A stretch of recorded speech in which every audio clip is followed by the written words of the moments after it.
Assalamualaikum warahmatullahi wabarakatuh. Selamat siang dan salam sejahtera. Sekali lagi kami ucapkan selamat datang bagi peserta Dolan seri ke-105 pada hari ini. Pada hari ini kami akan mengundang dari Ikatan Perkumpulan Kardiovaskular Indonesia, Dokter Kardiovaskular Indonesia dengan topik besar peripheral artery disease.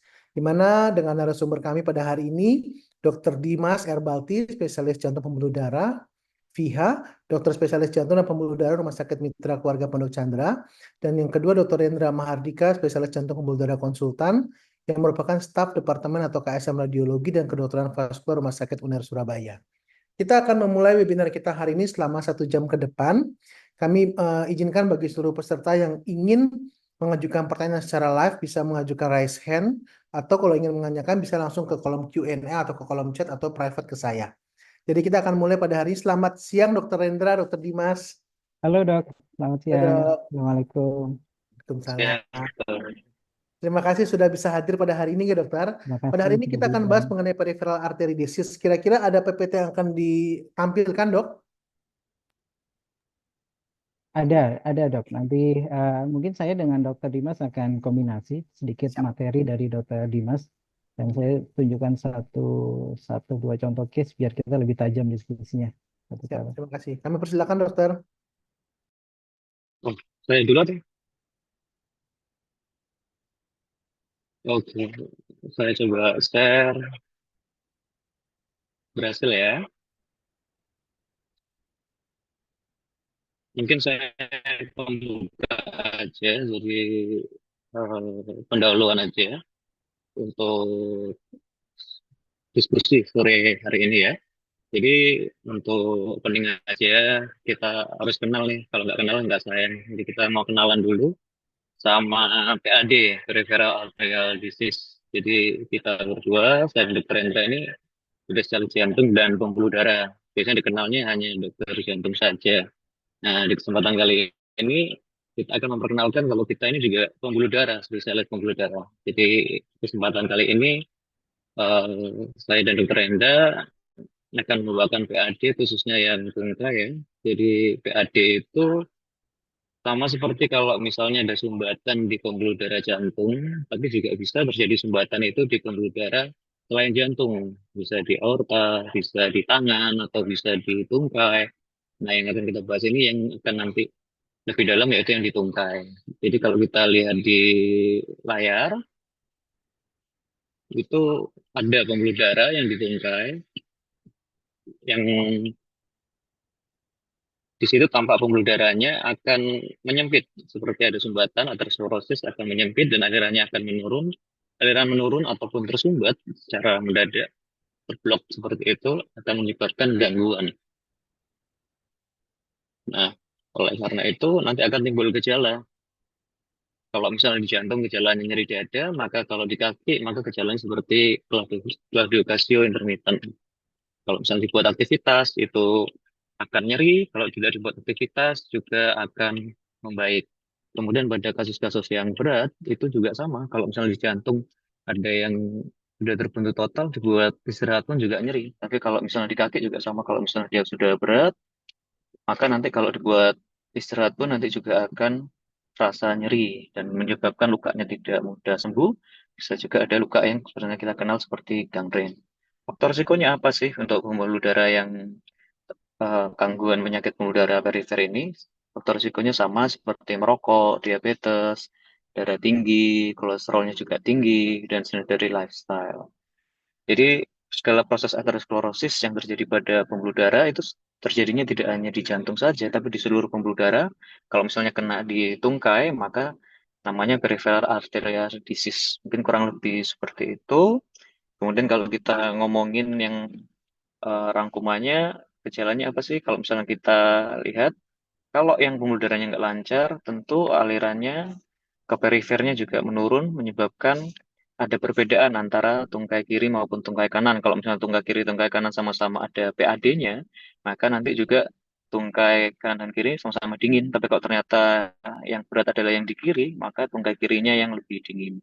Kemudian kulitnya juga nanti akan menjadi smooth, shiny skin with hair loss. Kalau misalnya teman-teman eh, memperhatikan pasien-pasien diabetes, di situ memang kadang-kadang kakinya juga sini shiny skin with hair loss. Nah, itu juga sama karena diabetes merupakan salah satu faktor risiko dari PAD ini sendiri. Kemudian capillary level time juga menurun, kemudian bengkak, ada luka yang tidak sembuh. Kemudian pembuluh darahnya kalau kita raba itu tidak terasa di bagian tungkai bagian bawah. Kemudian tadi yang jari-jari yang terasa dingin maupun kesemutan itu juga salah satu gejala dari PAD. Dan untuk mempersingkat waktu, mungkin saya akan langsung lanjut ke Dokter Hendra aja, karena Dokter Hendra akan sharing kasus-kasus yang menarik ya. Di situ nanti Dokter Hendra akan berbagi kasus, dan tentunya kalau ada contohnya itu lebih mengena. Silakan Dokter Hendra. Baik, terima kasih Dr. Dimas. Coba kita share ya.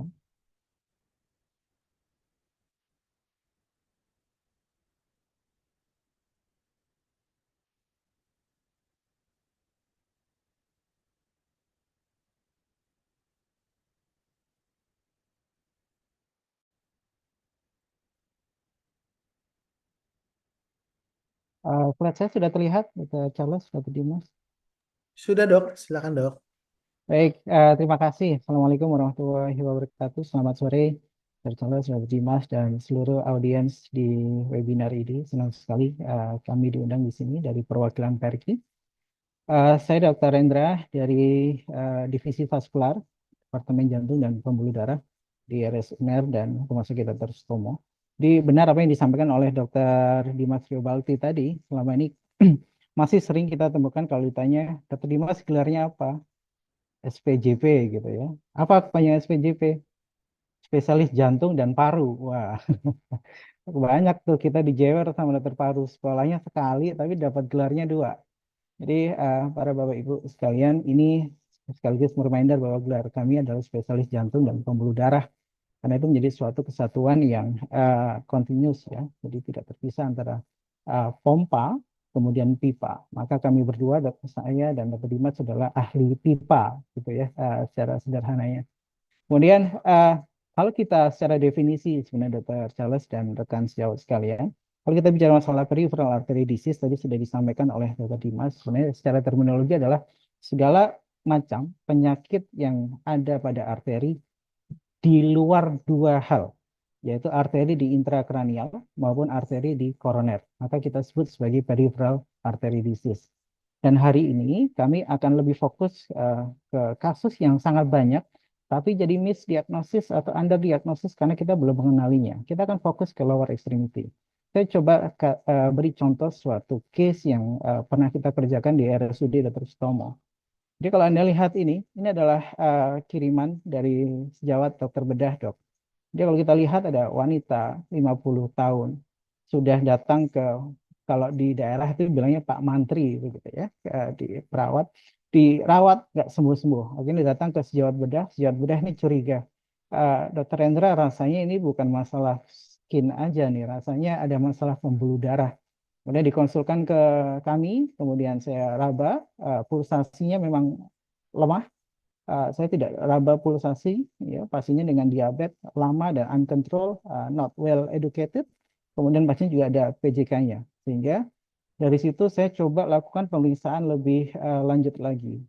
Ya, sejawat sekalian, kalau kita curiga suatu skin infection atau gangren yang related dengan vascular stenosis, sangat mudah, basic sekali yang kita periksa adalah pulsasinya.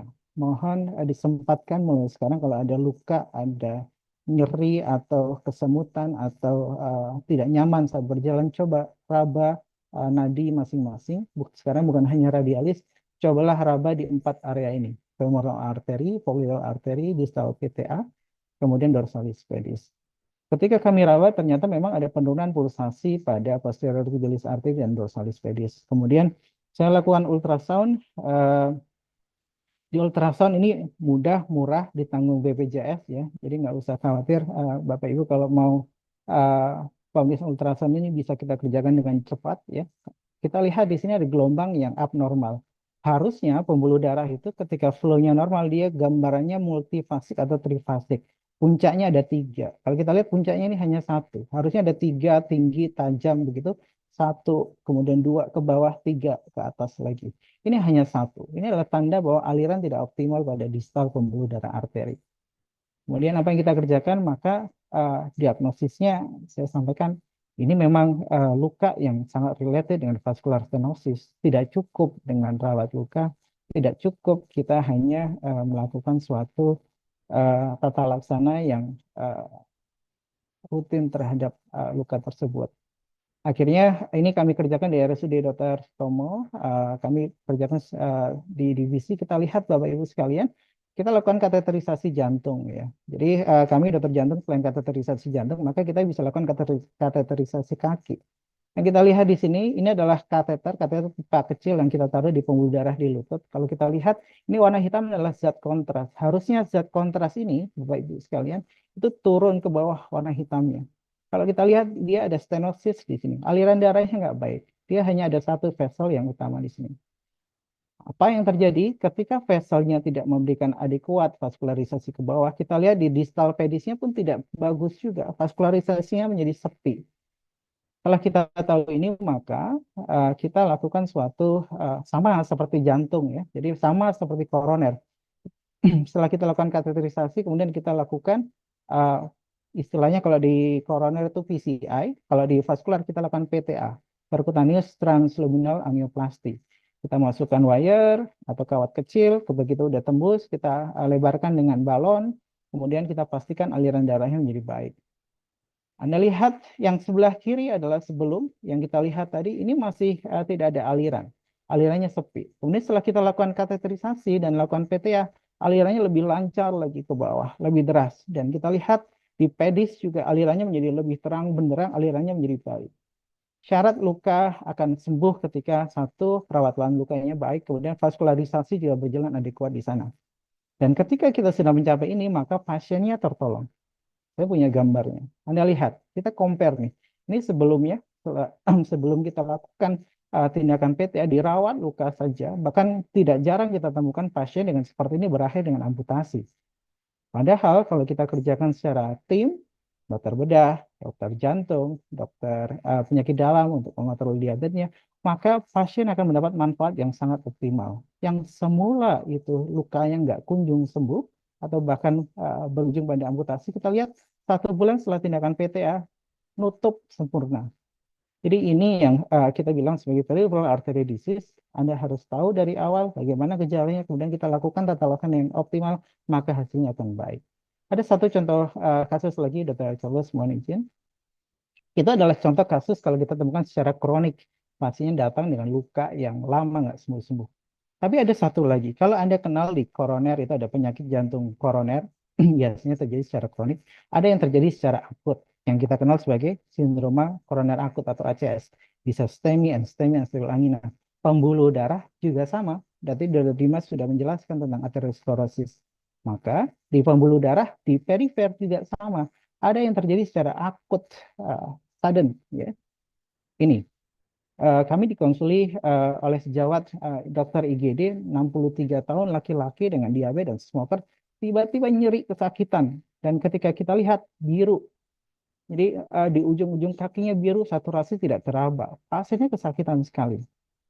Maka kalau kita bertemu pasien seperti ini, lagi-lagi saya mengencourage semua sejawat di sini, tolong pegang nadinya, tolong raba nadinya, femoralis artery, popliteal, PTA itu di belakang malleolus medial di sini. Kalau dorsalis pedis tentunya di dorsalis pedis di situ. Kita raba.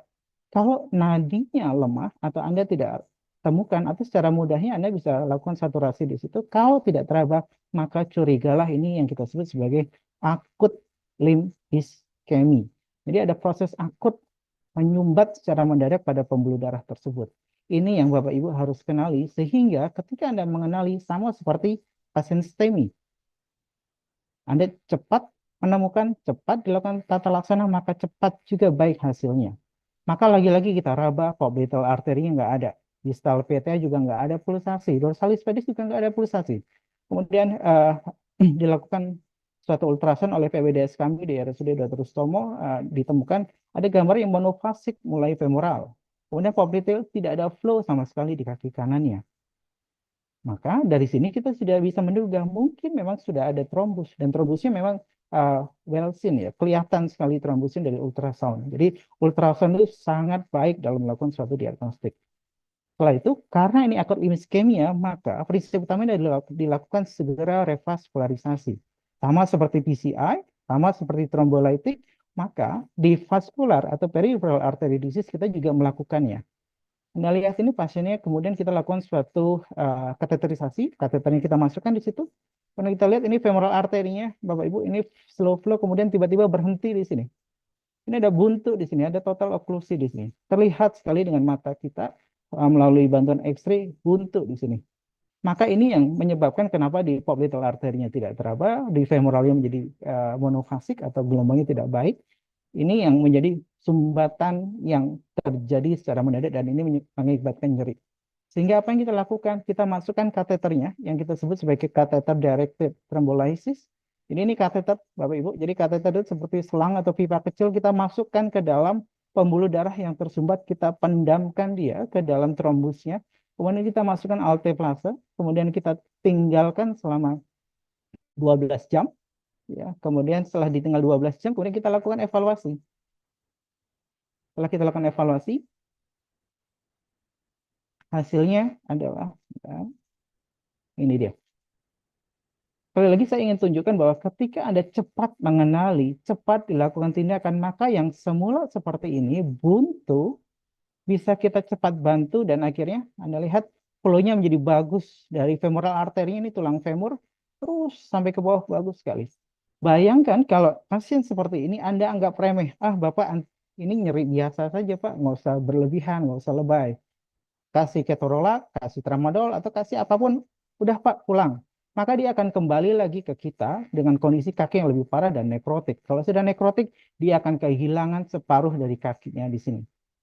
Maka kalau kita melakukan tindakan yang seperti ini, maka kita masuk ke dalam suatu moto yang baru pada peripheral vascular disease yang sudah kita gunakan pada jantung. Kalau pada jantung, time saving is muscle saving is life saving. Maka pada peripheral vascular disease, time saving is muscle saving juga. Jadi semakin cepat kita melakukan suatu revaskularisasi, maka semakin cepat dilakukan pertolongan, maka aliran semakin baik, maka kita bisa selamatkan pasien ini. Time saving is muscle saving is limb saving. Saya rasa itu untuk membuka keran diskusi biar lebih kencang lagi diskusi kita hari ini, Dr. Charles.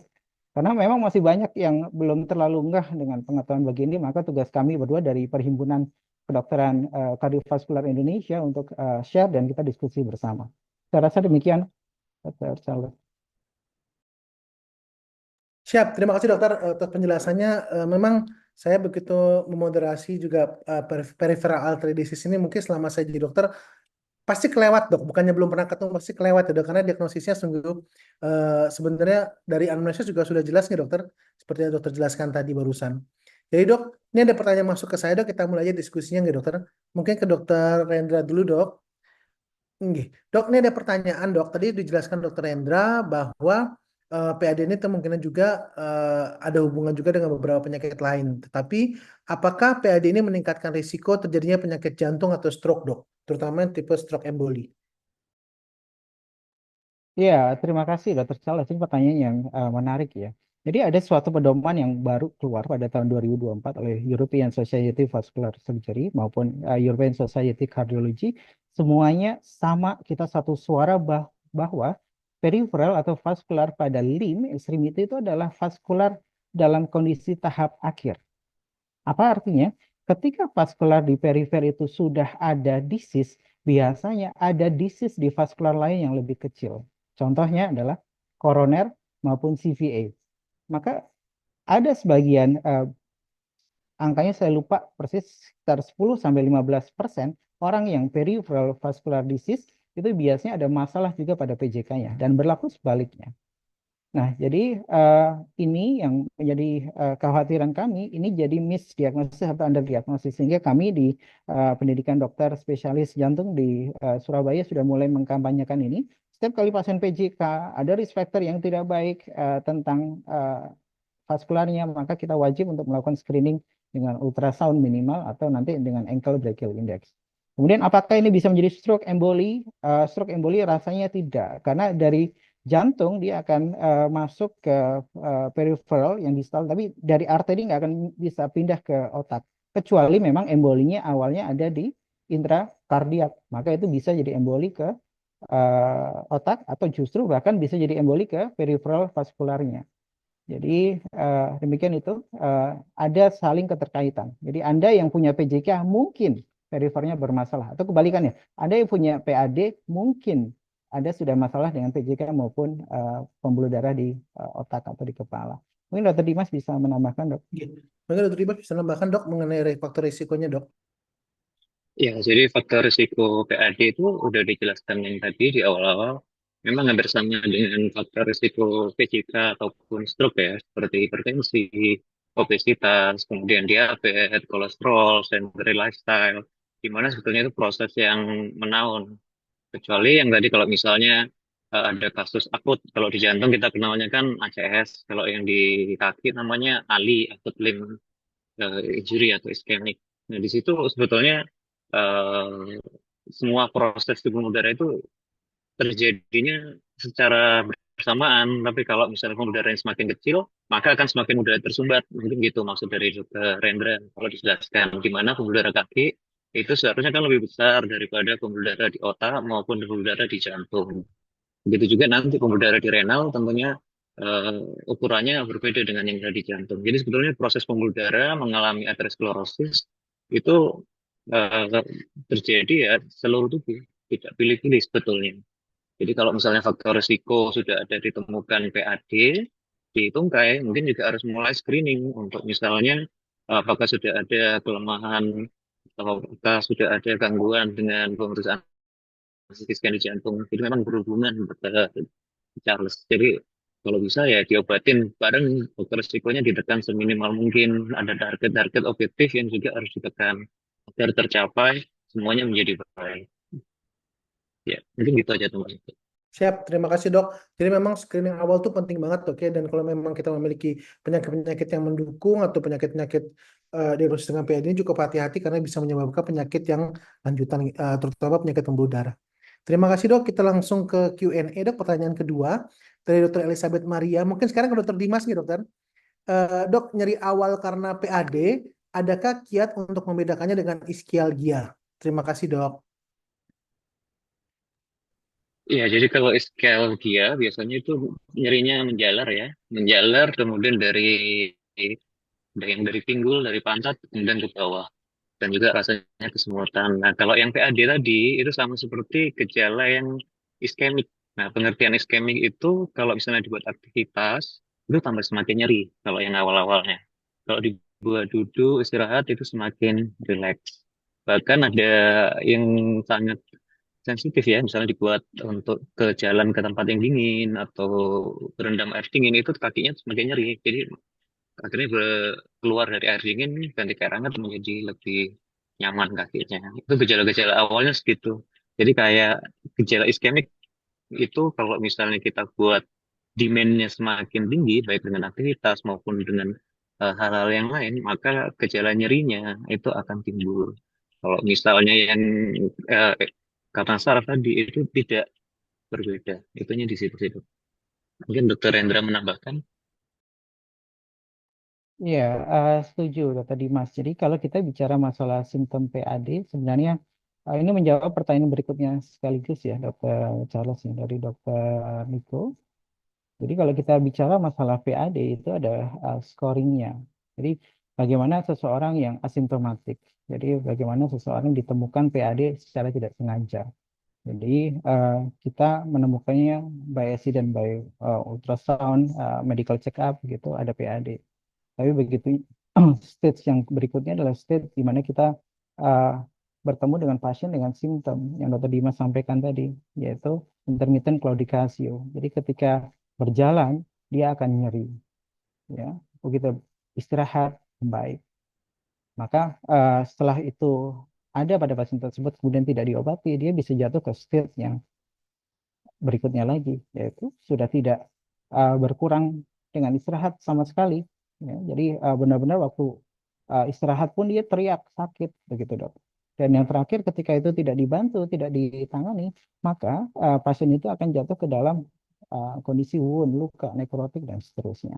Sehingga klasifikasi itu sebenarnya baik kronik maupun ALI itu berdasarkan gradasi begitu. Kalau pada akut iskemi, kita kenal suatu klasifikasi yang kita sebut sebagai Rutherford. Rutherford 1, kemudian 2A, 2B. 2A itu ketika dia motoriknya masih bagus, tapi sensoris mulai terganggu, mulai kebas begitu. 2B ketika motorik sudah terganggu. Kemudian Rutherford 3 ketika sudah hilang sensorik, hilang motoriknya karena suatu proses nekrotik yang berkepanjangan. Ini yang terjadi pada akut iskemia. Pada sistem yang kronik juga sama. Kita mengenal suatu sistem yang Fontaine. Fontaine itu ketika kita temukan pasien dengan Fontaine kosong, kita asimptomatik pasiennya. Kemudian naik lagi ke satu, yaitu pasiennya sudah ada kurang dari 200 meter, lebih dari 200 meter, dia sudah mulai nyeri. Kemudian berikutnya kurang dari 200 meter dia nyeri. Dan yang terakhir adalah ketika dia resting pain dia sudah nyeri. Ini yang klasifikasi yang biasa kita pakai untuk melakukan gradasi pada pasien dengan PAD, baik dengan terminologi yang kronik maupun yang akut. Siap. Thank you, Dr. Hendra. Mungkin ini juga tadi menanya dok. Jadi memang saya juga baru tahu dok bahwa kalau untuk nyeri pada penyakit PAD ini ada scoring khususnya dokter ya. Jadi nggak bisa pakai FAST ya dok.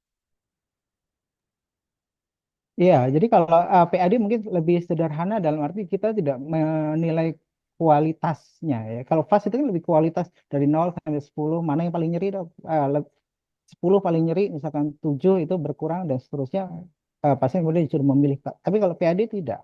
PAD adalah parameter-parameter yang objektif yang tadi saya sebutkan. Kalau ada nyeri uh, dalam 200 meter lebih, nah itu masuk yang kategori 1 masih. Tapi kalau sudah kurang dari 200 meter, mungkin lebih cocok ke arah NIHA. Kalau mungkin Dr. Charles masih ingat kalau jantung ada NIHA kelas gitu ya dok ya.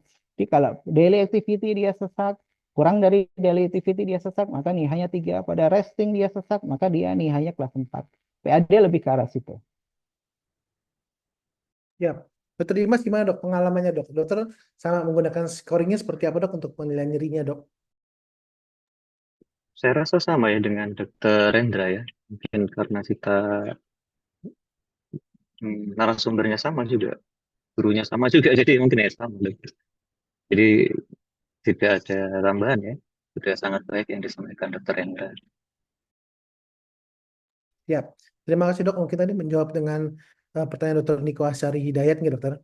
Mungkin kita lanjut ke berikutnya ke Dokter Dimas kembali dok. Dari pertanyaan Dokter Wahyu ini dok. Mungkin bertanya ada 3 pertanyaan nih.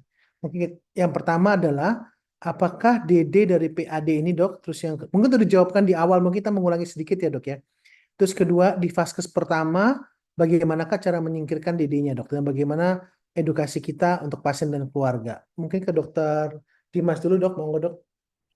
Ya, jadi kita coba bayangin bersama-sama ya, para dokter-dokter sekalian. Jadi PAD ini kan di tungkai. Jadi kalau arteri yang terkena, maka aliran yang dibawanya itu akan semakin lemah. Kalau alirannya semakin lemah, dari titik-titik nadi yang biasa kita raba, itu juga akan lemah pulsnya. Atau kadang-kadang kalau misalnya udah blok total, maka menjadi tidak teraba. Itu dari fase 1, pertama harus raba itu. Kemudian cek saturasinya. Sekarang saturasi kan mudah didapat. Saturasi portable juga sekarang banyak yang punya. Jadi diukur saturasi ujung-ujung jarinya. Apakah ada yang menurun, apakah baik semua, itu juga. Kemudian warnanya tadi, apakah dia tampak lebih pucat dibandingkan yang sebelahnya atau dibandingkan orang normal. Kalau misalnya memang lebih pucat, kemungkinan juga dia sudah alirannya menurun. Nanti kalau misalnya ternyata vaskesnya itu lebih advance lagi, sudah bisa USG Doppler, tungkai, maka dilakukan USG Doppler tungkai. Seperti itu. Nanti karakteristik USG Doppler juga sebetulnya mudah sekali. Mungkin dokter-dokter sejawat dari general practitioner atau dokter umum, kalau mau belajar, boleh nanti belajar ke saya dan dokter Rendra. Nanti mudah sekali untuk membedakan apakah dia ini PAD-nya level yang mana gitu. Kemudian untuk DD-nya ini yang paling sering pasien datang itu eh, dengan diabetes kronis. Biasanya ada yang neuropati Kemudian juga DD-nya dengan dengan kawannya satu satu saudara itu ya, vena. Jadi kan ada arteri, ada vena. Nah, kalau vena itu pulsnya masih bagus, nadinya masih bagus, tapi kakinya biasanya udah mulai menghitam, kakinya udah mulai bengkak. Kemudian sama-sama ada lukanya. Bedanya kalau vena lukanya lebih kering. Jadi memang eh, menarik ya kita kalau ngomongkan pembuluh darah itu ya arteri, di mana arteri itu membawa darah ke seluruh tubuh. Kalau misalnya vena itu dari seluruh tubuh dibawa ke jantung. Kemudian kalau misalnya venanya mengalami gangguan juga ada mengalami luka, tapi karakteristiknya beda. Kalau puls yang arteri ini nadinya akan menjadi lemah. Tapi kalau misalnya dia murni vena, maka pulsnya masih ada. Tapi bisa saja PAD dengan vena ini juga mengalami terjadi bersamaan. Ada PAD dan juga ada chronic vein insufficiency. Gitu. Yang paling sering tadi sudah disebutkan kelainan apa? Gangguan di sarafnya, neuropati. Ya, saya rasa sudah. Mungkin Dokter Rendra ada yang menambahkan. Ya, terima kasih Dokter Dimas. Jadi seringkali di fase 1 yang saya sering terima rujukan adalah kita menerima pasien dengan keluhan mialgia dan neuralgia berkepanjangan begitu. Tapi kita nggak pernah akses itu sebagai suatu peripheral artery disease. Jadi kalau saya sampaikan, diferensial diagnosis yang paling sering disebutkan di fase 1 adalah neuralgia dan mialgia kalau kita bicara masalah nyeri di kaki. Padahal bukan begitu. Ketika kita menemukan pasien dengan curiga peripheral artery disease adalah ketika Anda bertemu dengan pasien yang Anda curiga mialgia neuralgia tersebut, dia punya risk factor diabetes, dia punya risk factor PJK. Maka mulai start di situ, anamnesa di situ, Anda sudah mulai berpikir diferensial diagnosa PAD harus masuk. Kemudian Dr. Dimas tadi sudah menjelaskan tentang patofisiologinya. Saya ingin sampaikan lagi pemeriksaan fisik sederhana yang bisa kita lakukan adalah kalau dari lihat pulsasi, maka rabalah pulsasi di empat poin yang tadi saya sampaikan. Dan satu lagi punya khas.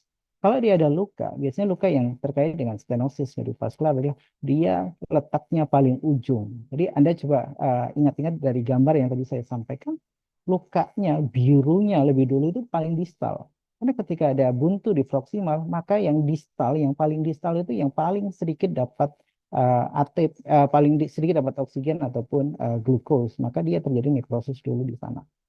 Sehingga itu yang Anda harus waspadai sebagai suatu diferensial diagnosa yang perlu diperhatikan. Dan satu lagi yang ingin saya sampaikan adalah kalau di fase 1 sebenarnya ada lagi yang lebih sederhana yang bisa kita kerjakan yaitu ankle brachial index. Apa itu ankle brachial index? Teman-teman, dokter sejawat sekalian adalah Anda coba lakukan tensi ya, lakukan tensi di brachial seperti biasanya. Ya. Kemudian Anda juga lakukan tensi pada ankle. Kemudian tensi sistolik di ankle, ini yang disampaikan Dr. Dimas Falti, Anda bandingkan dengan tensi sistolik di brachial. Normalnya adalah 0,9 sampai 1,4 seperti yang kita lihat di monitor. Ketika nilainya lebih rendah dari itu adalah PAD. Itu adalah PAD 0,8, 0,5 dan seterusnya. Itu adalah PAD. Bahkan kita bilang sebagai suatu kritikal ketika dia ankle brachial index-nya less than 0,6, kurang dari 0,6. Maka itu kritikal ya. Itu yang bisa Anda kerjakan di fase 1. Kemudian apa yang harus dilakukan? Kalau misalkan akut limb ischemia, kalau Anda punya heparin, anti nyeri, gunakan heparin, gunakan anti nyeri, kemudian rujuk ke vaskes lanjutan gitu ya. Yang lain-lain mungkin lebih advance nanti kita kerjakan di vaskes tingkat lanjut. Saya rasa begitu, Dokter Charles. Siap, terima kasih dok. Ini sungguh jelas menjawab segala pertanyaan dok ya. Jadi sesimpel ini untuk pemeriksaan dok ya. Jadi maksudnya eh, jangan lupa untuk palpasi, minimal palpasi nggak dokter untuk meraba arteri yang ada di pedis. Jadi sehingga kita bisa menentukan apakah ada gangguan. Kalau misalnya diagnosis berikutnya bisa menggunakan tensimeter ini untuk membedakan antara brachial dengan ankle. Mungkin kita lanjut ke pertanyaan berikutnya dok, ke dokter Rendra sekarang ya dokter. Dok, ini ada yang menanyakan dok, apakah komplikasi yang mungkin terjadi jika PAD tidak diobati, dok? Ya, jadi ini yang saya miris sekali, Dokter Charles. Makanya kami Perhimpunan Dokter Kardiovaskular Indonesia (PRK) kita punya Pokja tersendiri, Pokja pembuluh darah, Pokja vaskular. Itu uh, kita punya data bahwa angka amputasi di Indonesia semakin lama semakin tinggi. Bahkan disinyalir angka amputasi ini karena itu tadi kita miss atau underdiagnose terhadap ini, terhadap PAD. Jadi yang seharusnya seperti contoh case, mungkin kalau Bapak Ibu ingat tadi yang saya sampaikan di awal, ada luka yang susah sembuh, kemudian nekrotik. Kalau kita tidak lakukan secara paripurna, tata laksana diabetesnya, tata laksana surgery-nya, tata laksana revaskularisasinya, maka pasien itu akan sangat mudah terdiagnosa untuk nekrotik, kemudian dilakukan amputasi. Kemudian sebenarnya yang lebih dahsyat lagi adalah Bapak Ibu sekalian, kalau kita berhadapan dengan pasien yang dilakukan amputasi, maka di saat itu juga kita sudah melakukan penurunan kualitas hidup dari pasien kita. Kalau dia kepala keluarga, tentunya dahsyat sekali dampaknya kepada keluarganya. Kemudian berikutnya lagi pada pasien dengan PAD, biasanya hal-hal yang begini ini menjadi suatu belief di masyarakat bahwa, oh saya kena luka gangren. Kalau sudah kena luka gangren ya sudah, kalau sudah terjadi saya pasrah. Dan itu akan menular di sekitarnya. Dan biasanya kan ini masalah-masalah lifestyle yang secara genetik juga punya pengaruh. Maka keluarga di sekitarnya juga akan berpikir yang sama. Sehingga saya senang sekali diundang oleh IDI, saya dan Dr. Dimas ada di sini untuk sedikit share bahwa seperti hal ini yang kami sampaikan banyak di masyarakat underdiagnosed. Maka bantu kami, bantu pasien-pasien kita untuk mengenal itu, sehingga mereka masih tetap punya kakinya, tetap punya mata pencahariannya. Saya rasa begitu, Dr. Charles. Dr. Dimas mungkin menambahkan?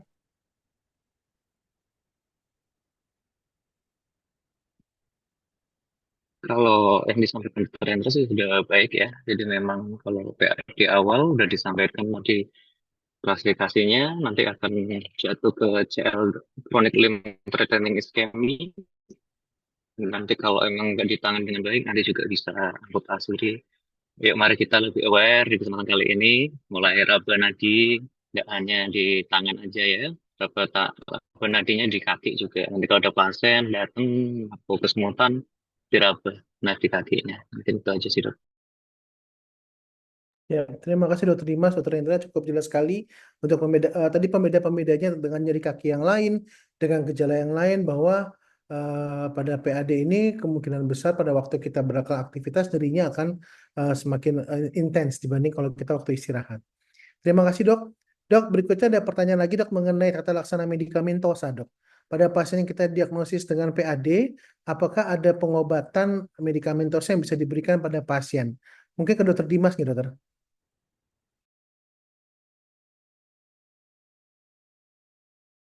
Ya, medikamentosanya sama seperti tata laksana pada arteri yang pada umumnya pada jantung ya. Jadi kita tekan dulu kolesterolnya di bawah 70, kalau bisa di bawah 55 LDL-nya. Kemudian kita obatin dengan antiplatelet, baik dengan aspilet maupun clopidogrel. Tapi beberapa center kadang-kadang ada yang susah dan ada yang lebih memilih menggunakan silostasol. Nah, mungkin nanti karena saya juga sebenarnya kerja di daerah, kadang-kadang ada obat itu susah, jadi saya menggunakan silostasol. Mungkin nanti Dokter Hendra menambahkan bagaimana kalau di center pendidikan yang lebih ideal ya.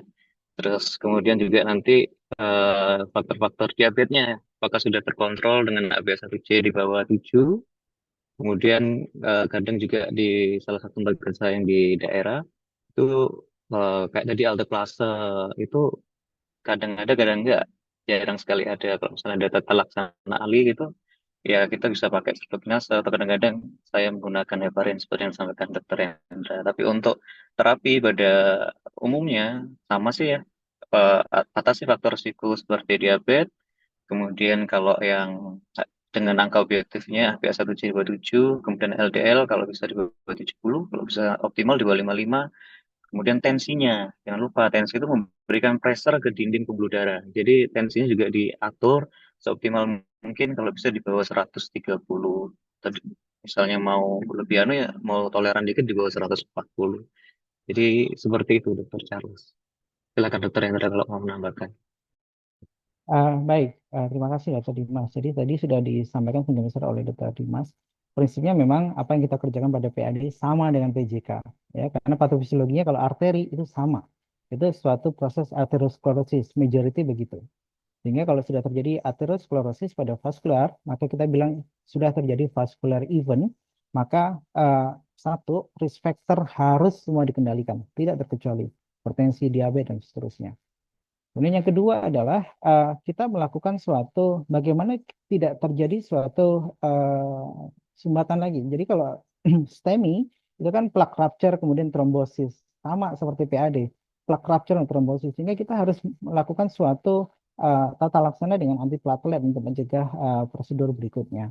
Akan tetapi pada pedoman itu antiplatelet hanya diberikan ketika sudah ada simptom. Without symptom harmful, tidak boleh digunakan suatu antiplatelet. Even itu sudah terjadi irregularitas pada pembuluh darahnya, kecuali ada indikasi yang lain. Ya. Misalkan PJK, silahkan.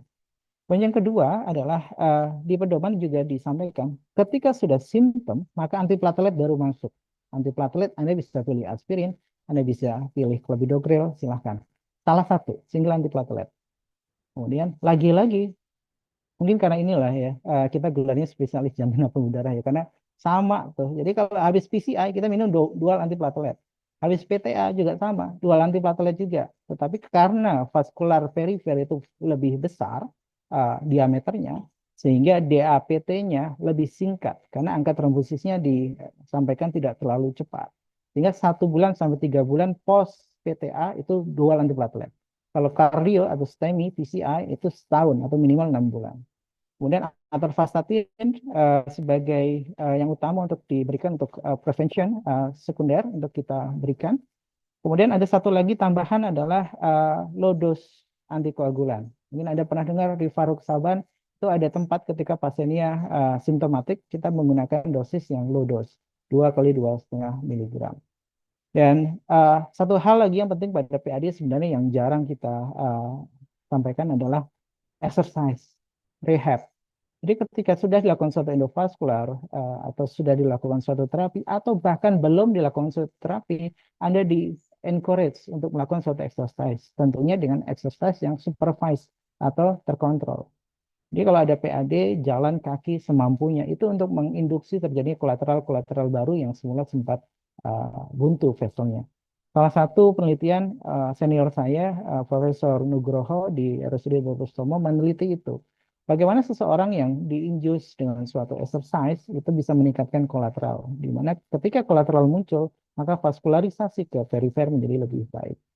Jadi mental saya begitu. Satu lagi tadi yang ditanya tadi mas silostazol. Silostazol sangat dianjurkan pada pasien dengan PAD, tetapi begini, silostazol itu punya preparat yang unik karena silostazol itu punya efek vasodilatasi selain fungsi antiplateletnya. Tetapi silostazol memiliki dampak negatif ketika pasiennya dalam kondisi dekom.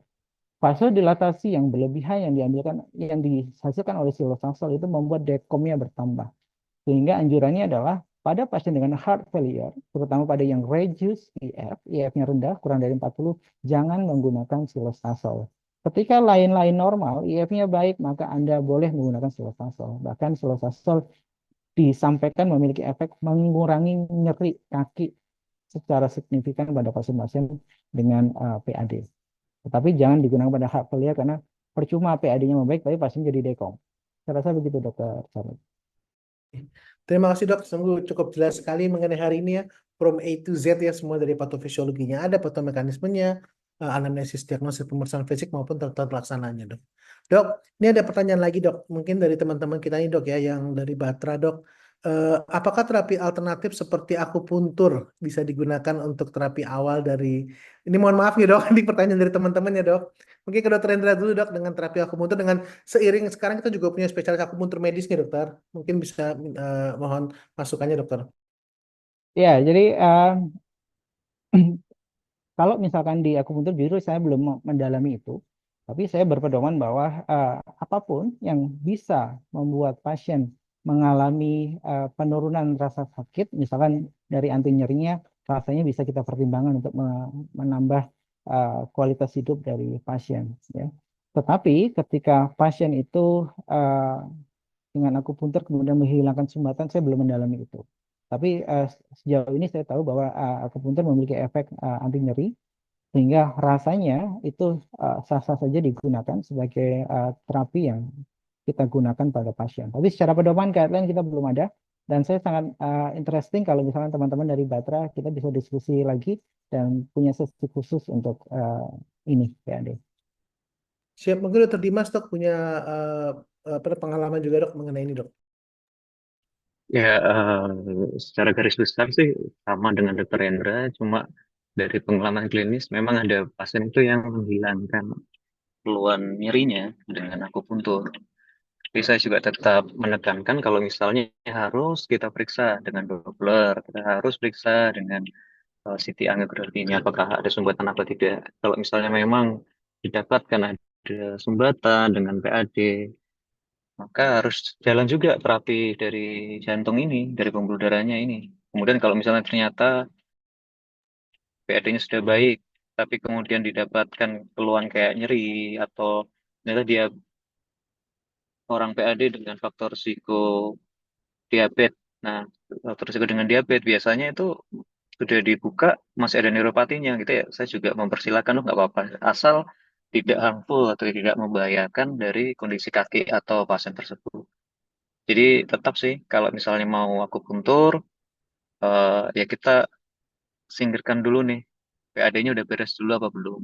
Kadang-kadang kalau misalnya sudah beres, masih ada gejala, nggak enak, kesemutan dan lain sebagainya, kemudian ternyata memang neuropati, maka lanjut ke akupuntur sih saya boleh-boleh saja. Tapi kalau yang dengan dokter yang tadi disampaikan, apakah nanti di akupuntur nanti jalan jadi lebih lancar atau aterosklerosnya jadi hilang, saya sih belum ada menemukan yang mendukung ke situ. Jadi kalau nanti rekan-rekan Batra mau diskusi atau mau nanti penelitian bareng dengan divisi vaskular dari jantung, ya sangat senang kita bisa menambah ilmu baru ya. Ya, terima kasih dokter. Jadi tidak menutup kemungkinan untuk saat ini, tetapi kalau bisa, kalau saat ini mungkin untuk penanganan nyerinya dulu dok ya, untuk terapi akupuntur. Tapi untuk terapi definitif mungkin perlu penelitian lebih lanjut. Terima kasih dok. Kita lanjutkan lagi dok. Pertanyaan berikutnya dok. Eh, Oke, dok, apakah mungkin sekarang ke dokter Hendra ya dokter, apakah penyakit PAD yang sudah mengalami terapi ini bisa kembali mengulang dok? Tidak. Adakah residifnya dok? Ya, jadi kalau kita bertemu dengan pasien PAD, lagi-lagi patofisiologinya sama dengan PJK. Ketika kita sudah open vesselnya, kita pasang stent, misalkan sudah pasang ring, apakah orang dengan PJK akan berhenti selamanya tidak minum obat? Jawabannya tentu tidak, karena stent yang kita pasang pasti bisa reoklusi. PAD juga sama. Ketika kita sudah pasang stent atau kita lakukan dilatasi dengan balon atau bahkan dilakukan suatu bypass oleh teman-teman surgeon, itu tetap ada kemungkinan untuk reoklusi, baik di site yang sama atau site yang berbeda. Sehingga akan selalu ada, karena patofisiologi dari PAD tadi sudah disampaikan oleh tadi masih proses aterosklerosis. Aterosklerosis yang itu tidak dikendalikan, artinya preventifnya nggak baik, maka akan bisa terjadi reoklusi. Aterosklerosis itu terjadi di tiga tempat utama ya, Dr. Charles ya. Peripheral artery disease yang di lower extremity, kemudian di intrakranial, kemudian di intrakoroner. Tiga hal itu memiliki patofisiologi yang hampir sama, sehingga ketika pertanyaannya adalah apakah bisa reoklusi? Sangat bisa. Apakah bisa pasien itu free of symptom? Tentu bisa. Ketika Anda perbaiki apa yang tidak benar pada serangan pertama itu, lifestyle-nya diperbaiki, obat dilakukan secara optimal, kontrol rutin, exercise teratur, rasanya itu bisa kita capai. Mungkin Dr. Dimas bisa menambahkan. Ya, jadi memang bisa berulang ya jawabannya. Tapi bagaimana mencegah berulang itu kan yang penting ya buat sejawat sekalian. Jadi kalau misalnya sudah terkena PAD ya tadi, misalnya ada faktor risiko obesitas, maka harus ditekan obesitasnya dengan olahraga, turunkan berat badan, dengan tekanan darah yang sesuai target. Kemudian tadi HbA1c-nya harus kurang juga, harus terkontrol kalau misalnya dia ada diabetes. Kemudian kolesterolnya, LDL-nya itu juga harus ditekan juga, di mana terbukti ya, proses aterosklerosis berhenti kalau misalnya dia sudah calcified, berhenti itu di bawah 70. Kalau misalnya mau lebih bagus lagi di bawah 55, dan itu juga harus tercapai. Jadi memang obat-obatan sekarang sudah maju, tinggal compliance dari pasien tersebut, apakah mau rutin apa enggak. Dan kemudian biasanya kalau kita bekerja sehari-hari, pasti ini pertanyaan yang sering ditanyakan oleh pasien. Kalau misalnya minum obat rutin, apa bagaimana dengan ginjalnya dan lain sebagainya? Jawabannya, kalau misalnya minum obat rutin, ginjalnya juga nggak apa-apa. Tapi juga kita perlu, kalau sudah terkena PAD, maka medical check-up itu tidak cukup misalnya 2 tahun sekali, minimal ya setahun sekali, kalau bisa lebih optimal 6 bulan sekali. Jadi pola hidup sehat itu harus dilanjutkan. Mungkin tadi dokter Hendra sudah menyampaikan, harus olahraga, kemudian jaga makan dan sebagainya, dan satu lagi, rutin medical check-up. Itu aja sih dok. Siap, terima kasih Dokter Dimas. Tidak terasa ini sudah 1 jam kita membahas mengenai peripheral artery disease ini.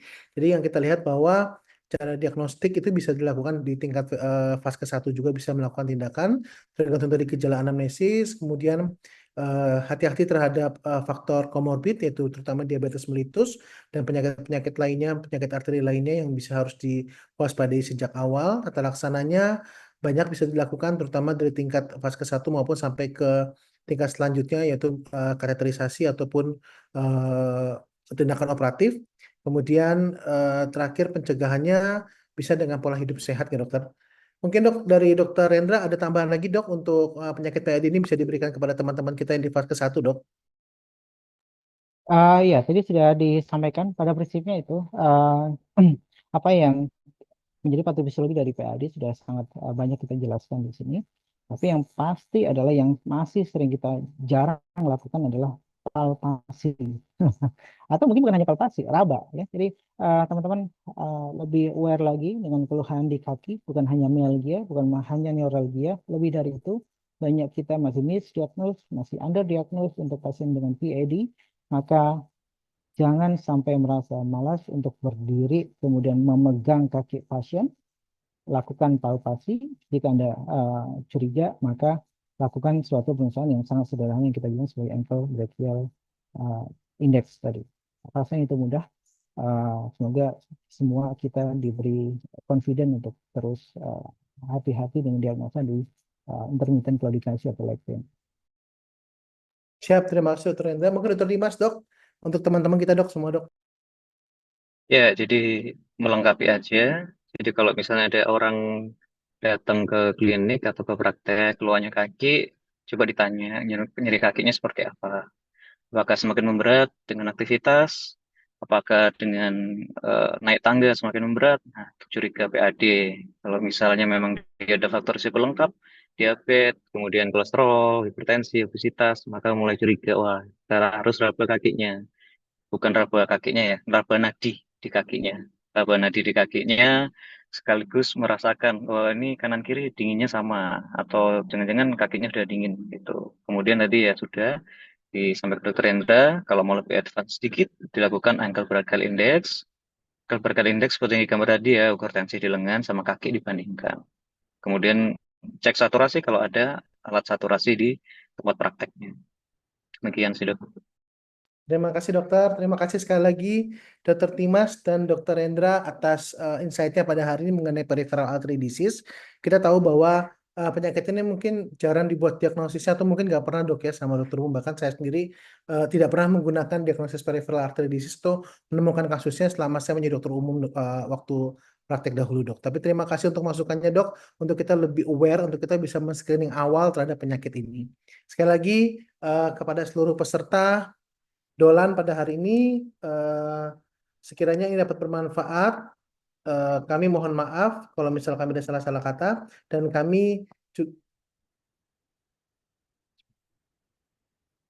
akan kembali lagi pada awal Februari nggih, karena minggu depan tanggal 28 kita libur nasional sehingga tidak ada dolan, jadi kita akan kembali lagi tanggal Februari yaitu mohon maaf tanggal 5 Februari hari Senin jam 3 sampai jam 4 sore. Demikian dok, sekali lagi terima kasih dokter Dimas, dokter Rendra atas perhatiannya. Terima kasih kepada seluruh peserta dolan pada hari ini yang cukup antusias memberikan pertanyaan langsung ke chat saya dan semoga ini cukup bermanfaat. Demikian dok, wassalamualaikum warahmatullahi wabarakatuh. Waalaikumsalam warahmatullahi wabarakatuh. Semoga bermanfaat.